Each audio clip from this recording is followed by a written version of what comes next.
out of him is not, he's not being he's being the way that I be to him. He's being the way that people around him that got it all together are being to him.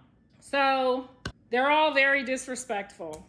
The most disrespectful out of all of them, because I literally try to help all three of them. Nevaeh was about to crash out when Blue was in Catalina, and I calmed her down, and I thought I got her together, and I'm like, don't leave your man, don't leave your house. You're in the middle of having a baby. You don't like the other space. You're going to be in this little box with a cat in a litter box. And I don't want that for the baby. So I always try to give them the best. I always try to give them the best womanly mother advice that I would give myself.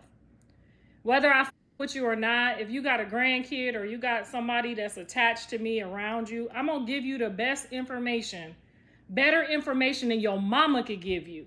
So you turn around and you say F me, or you're not paying attention to what I'm trying to tell you, when I done did this shit. I done already conquered the valleys and the lands. So when you look me in my face and you got 1 foot in the homeless shelter and 1 foot in apartment with no windows, it's not giving what it needs to give. And I can say this because I'm the person who, if Blue run off or he go to jail, God forbid, I rebuke it in the name of Jesus. But if he's not around and the things don't go your way, I'm the you got to call. I am that you going to have to call. So why? I got more common sense than that. My daughter's grandparents chose the other baby mama, and that's fine because she ain't doing shit.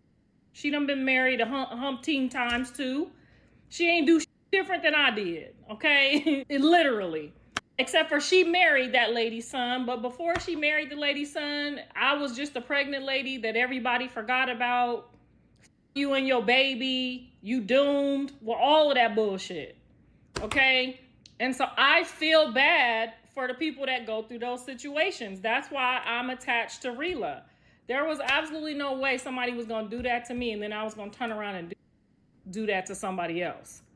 So I get it that my son is a little bitter that I was not at the baby shower to support him and the baby mama that he was willing to have probably all 4 or 5 kids, but so you think, because Rela said she would have 2 or 3 more too. So if you want a lot of kids and these people are signing up to be your baby moms, you need to be kind to them. You need to be respectful to them. But I appreciate you being honest to them. I appreciate you telling them all, hey, my got it in the hand and got out of the way, and I don't really like none of y'all. That's what you need to say. And you need to keep saying that. And they need to keep respecting that. Because obviously they trying to get put on, and I don't think it's a good way to have a kid. Now, if it happens and you get pregnant and you already had 6 abortions, I don't believe in abortions, but what the you done already had 6. I don't believe in bringing children into the world for vengeance. I never, ever use one of my kids as a weapon. Ever once did I ever use them as a weapon. If somebody wanted to see them, if somebody wanted to hang out with them, I did never, ever get in the way of that. And I had to send my daughter over there with a woman that didn't like me either. And I still had to trust God, trust that he was going to have everything under control. And he did. Because the minute that lady overstepped her boundaries, that she around and found out that my baby daddy, her husband, was not going to play no games about his kids. So the minute she put her hands on my daughter, thank God it was, he put his hands on her, and that was the end of the relationship. So I'm just saying that Jonathan has not met any woman, any of these women. And I was for sure Jaidyn could have definitely been an open-minded mom to all of them. But things change, time change, people change. And I get it. You start feeling the way, you start saying that these coming up, I'm not coming up.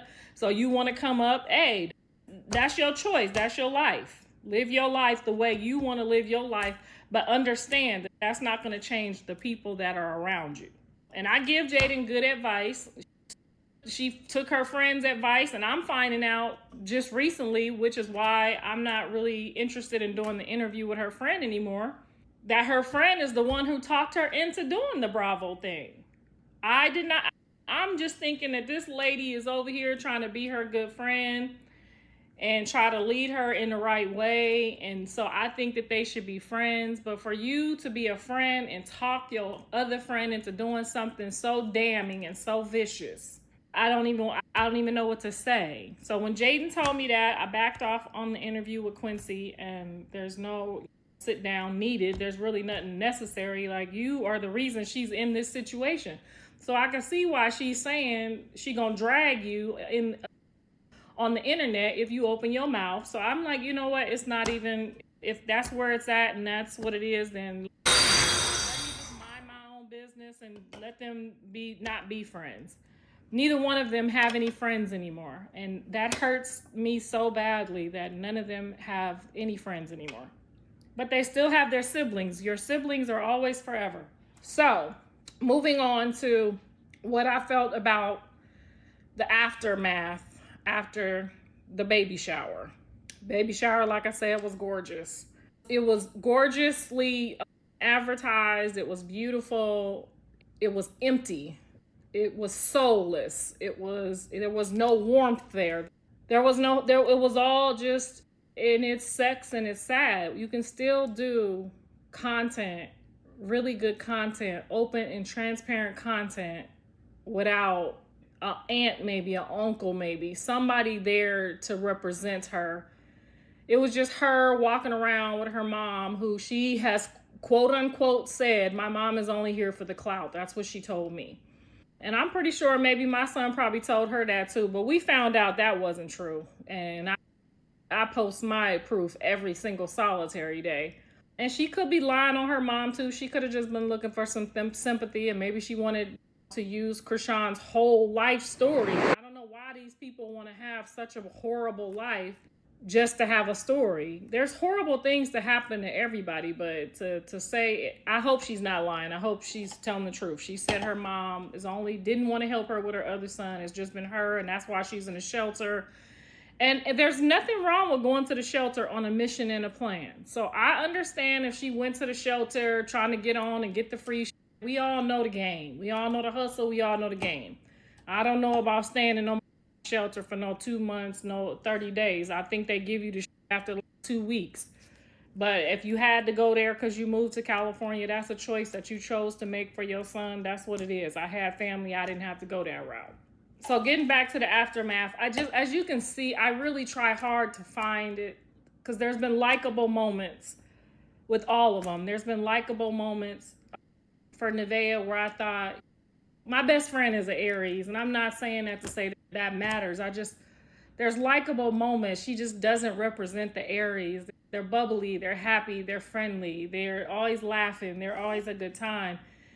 And I've never really seen any of them that say that they do witchcraft or support witchcraft or they're demons and warlocks. That's a complete and total turnoff for any mother.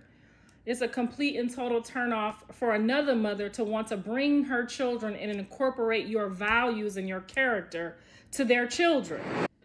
I don't even know that I would tell Jaidyn if it was Chrisean, because I get it. Sometimes I'll be walking in my flesh and then I'll be like, Lord, forgive me. And I understand Chrisean. I just feel like she reminds me a lot of my son, Andre. There's been so much hurt and so much pain and PTSD and trauma that if she don't go get that worked out, and I'm really trying to be open about how I feel about everybody in my heart. I'm not making usually I'll tell a joke and it's Kiki, but it's starting to get a little serious, and I'm starting to see that this is really about to be like their way of life. And we don't want to see nobody else in jail. We don't want to see nobody else's kids without their father. If somebody needs help, they need to be the first adult, mature person to get the help that they need. We shouldn't have to tell you to go get help. We shouldn't have to tell you that. And in all honesty, she could do open sessions a couple times a week and sell a story, and we will buy it from the beginning. She thinks she told her story. When I wrote my book, baby, it opened wounds and it opened places and doors that the book is doing what it's supposed to do. Okay? The book is doing what it's supposed to do. So go get your copy. It's important to know how to try and find healing in yourself. Jumping from one man to the next man, I did that, and I forgot about everything else. And that was how I did my healing journey. So until she either goes to talk to somebody, because Chrisean's level of pain, anger, desire to be loved, and it's not her fault. All of those things, unfortunately, is not her fault. Now, Nevaeh says she got a stepdaddy that she rocking with, this, that, he this, he that. Okay, you had that. We're not giving you that. Okay, you said you had everything you needed. Your stepdaddy, you had two daddies and a mama. We not giving you that. Okay, you need to walk around here like you got some goddamn sense and some respect for yourself and some respect for me, because your son is gonna bring home trash one day too.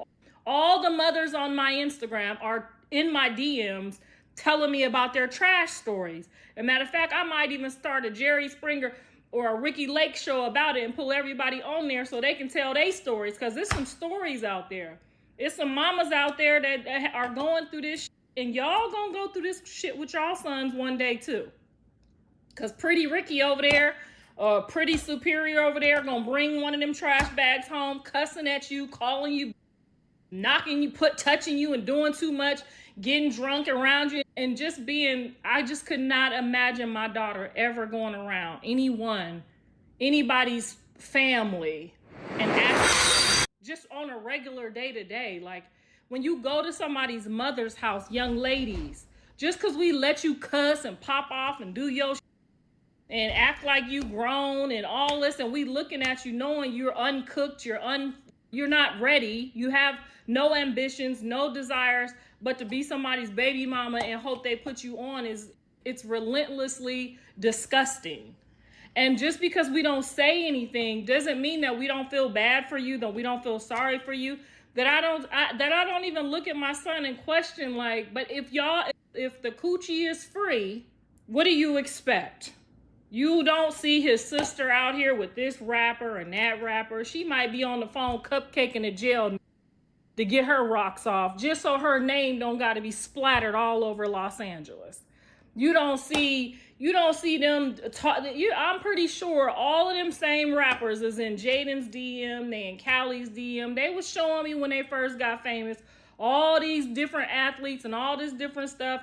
But because they know the value of their name, you don't got to get it put on like that. You didn't have to just jump over there with a baby and go crazy, and I'm going to be like Chrisean and sell Chrisean's story and make it my story, and that's how I'm going to come up. And because everybody could see that it's fake.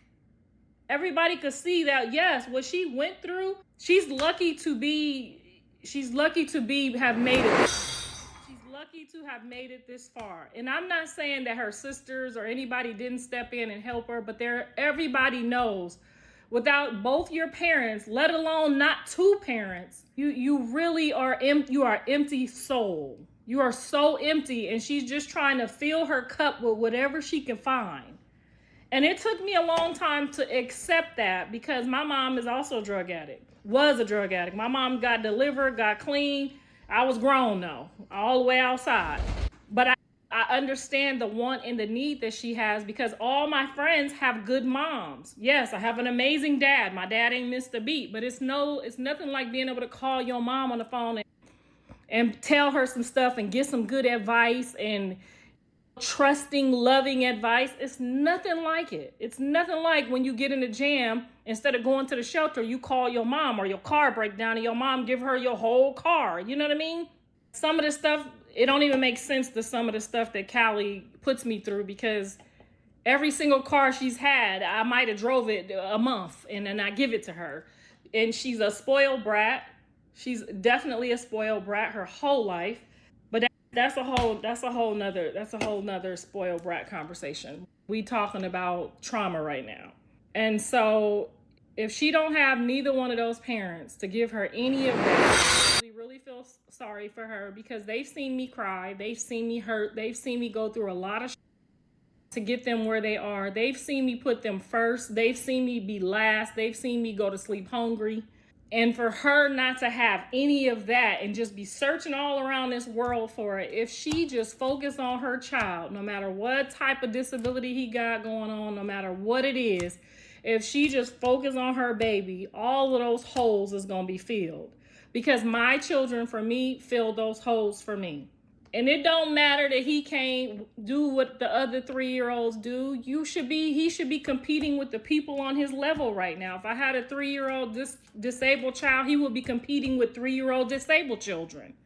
Okay, we would still be, they got little stuff and little clubs and little programs. You just have to reach out and do your due diligence and focus on what you have. Focus on what your blessing is. Okay, so the minute that you do that, I can see that he's filling some of those holes, but you're just leaving yourself wide open for people to mistreat you and use you and abuse you, because you also use and mistreat some people too. You've done a lot, and I'm not just giving you no full excuse for what you did, for what you've been through, because I understand, but some of the stuff that you're doing, case in point, yes, when the girl came at you last night, you let your coaches down, you let your family down, you let me down, you let your son down. Yes, we know you can mollywop a. We already know that. But what we don't know is how much you want to make it home to your son. That girl could have had a gun on her. She could have put the drop on you and John. And it's just, when you keep using that as an excuse. We all know nobody could bully you. You could beat up a man. We know that. We see that. But what you refuse to do is put your kid first and show us a different side. You could have pushed off and said, nah, I'm a professional boxer. I'm not going that route. I'm not interested in going viral that way. I have a kid at home. I'm not going to go to jail for this. There's so many other things you could have did besides beat her down to the ground. And that's all I'm saying. Like, at some point, you've got to show us a different part of you. We already saw that. We've already enjoyed that. We know you got that. Show us that in the ring. Start to show us who you are in the ring. Don't let people get you out of what you keep calling. You know what I'm saying? And I know what you're going through. I know you keep going over there and you keep wanting to do right by God, and you keep messing up, and you want to be in the streets because it seems like it's more popping in the streets. But you're